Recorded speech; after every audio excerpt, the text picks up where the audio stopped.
Hey guys, Thunder E here, and welcome to my gaming review of the Pixel 8 Pro. I'm here in lovely Barcelona, and I've taken some time to give you a gaming video on this device. Now, this is the latest Pixel device from Google, and I do have the bay color here, which looks really nice. Now, the one thing I want to mention on the Pixel is the display. Let's start off with that. This is a display with two 2400 nits brightness, super bright display.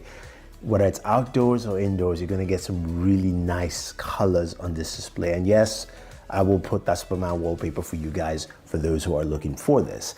But back to gaming on this device. Now, we have a device here that in terms of display, it's got a refresh rate of 120 Hertz.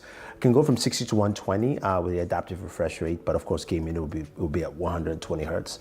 Now, this is powered by the Tensor G3 processor. It's the latest in the Tensor line. Looking at benchmarks, starting off with Geekbench 6, we've got a single core score of 1,733, multi-core score of 3,758. Now, how does it stack up against the iPhone 15 Pro Max and the Galaxy S23 Ultra? Both scores are lower, and it's actually a bigger gap with the multi-core scores for both devices, with at least a 2,000 gap and almost a 4,000 gap with the iPhone. So you can clearly see that there's some work, but it's still a huge improvement, especially on the single core scores.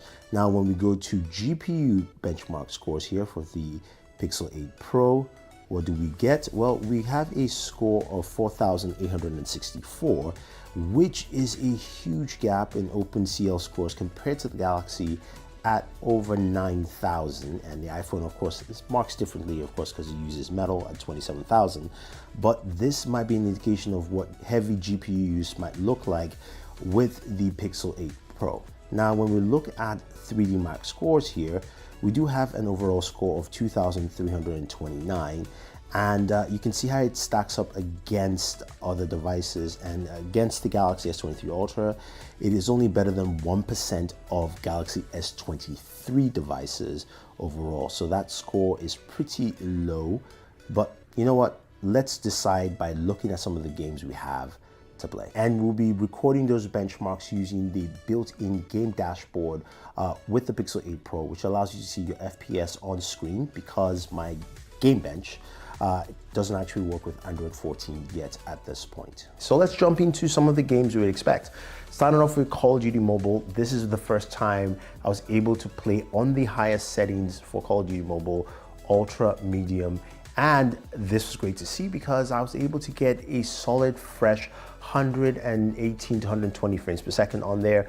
Gameplay was really smooth, felt very comfortable, and it felt really nice gaming on this device. So we got that really smooth frame rate, and it was good to see that a game like Call of Duty Mobile had such nice, clean gameplay on the Pixel 8 Pro.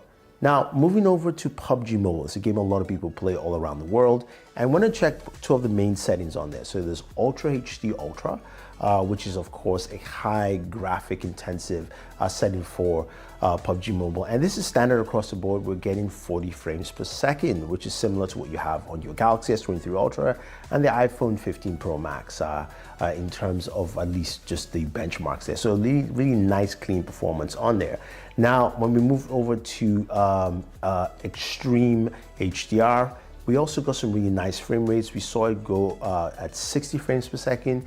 It might have moved slightly higher than 60 in certain situations, but it did a really good job. Now, in terms of performance here, we're seeing some really solid performance, but what about temperatures? Now, let's go back to Call of Duty Mobile. While we're playing Call of Duty Mobile, I noticed that it was running a little bit warm.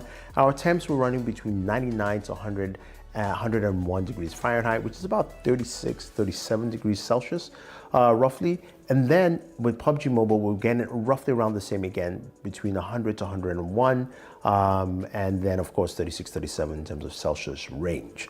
So that's temperatures there. I'm not saying it's bad, I'm just saying that's what I noticed with this device. Now, before we get to PUBG Mobile and the temperatures there, let's take a listen to audio off this, especially gaming audio, playing some of these games, and also just music off the Pixel 8 Pro.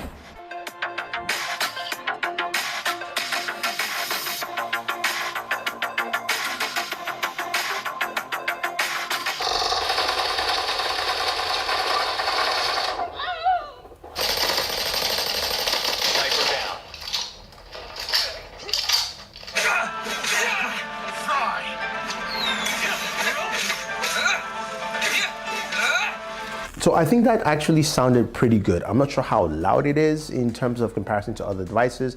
I've got this really high ceiling room. It's about maybe 18 feet high. So that still did a good job in a space and environment like this. Now, moving over to PUBG Mobile, we're able to play PUBG Mobile at its max setting, of course, playing with the Tensor G3, and this is where the Tensor fails yet again. So with PUBG Mobile, stop it. Get some help. At the max setting, 60 frames per second, as soon as you start playing, it drops down. It dropped down to about 28 frames. That was the lowest I got. And then it moved back up to mid 40s. Now, when you're stationary and not in any active action environments, you can get 56 frames per second, or at least if there's less particles or release particulates around the scene, then you can get about close to about 50 to 54 frames per second. But on average, while gaming and while fighting enemies, I was getting between about 38 to about 42 frames per second. So not solid, especially while starting off the game. What we do notice is that when you're playing Genshin Impact on other SoCs like the Snapdragon 8 Gen 2 series or the Dimensity 9200, or even the Bionic chipsets from Apple, it starts off strong at 60 frames per second and then it gradually goes down to around the mid to high 40s. That is what we usually get. Now, when it comes to this device, it's the opposite. It starts off at the low 20s and then kind of goes all the way up to about the mid 40s. Now, when it comes to temperatures on this device playing Genshin Impact, this is where we see temperatures rise. So it got up to about 108 degrees Fahrenheit, or about roughly 42 degrees Celsius, while playing for roughly around 30 minutes of gameplay. And this is because, of course, it can't handle the higher 60 frames per second. So it's working much harder and we're still getting lower frame rates. Now, when it comes to gaming overall on this device, I think you are getting solid performance all around, whether you're playing your regular Android games, but remember Genshin, you do want to play at 30 frames per second in terms of settings. I think this is pretty solid and it's better improvements. We're still not seeing the improvements when it comes to Genshin. So I hope that changes as it moves forward. I know this is not a focus that Google tends to point out because they didn't talk about gaming on their press conference for the Pixel 8 Pro, but it is still a solid performer. And also for those of you who are asking about your game streaming services, it works well, of course, as long as you have a good wireless connection. I wasn't able to set up emulators. I didn't have time because I was traveling and I am still traveling at this point in time. But let me know what else you would like to see from this device. I'll be doing a camera comparison coming up against the iPhone 15 Pro Max. There's some really interesting images as I go around Barcelona to see what is just around the place here. It's a fun city, and honestly, if you guys have any questions or any comments, let me know. If you want to see more from the Pixel 8 Pro, leave your thoughts down below. Don't forget to like, share, subscribe, and always enjoy entertainment.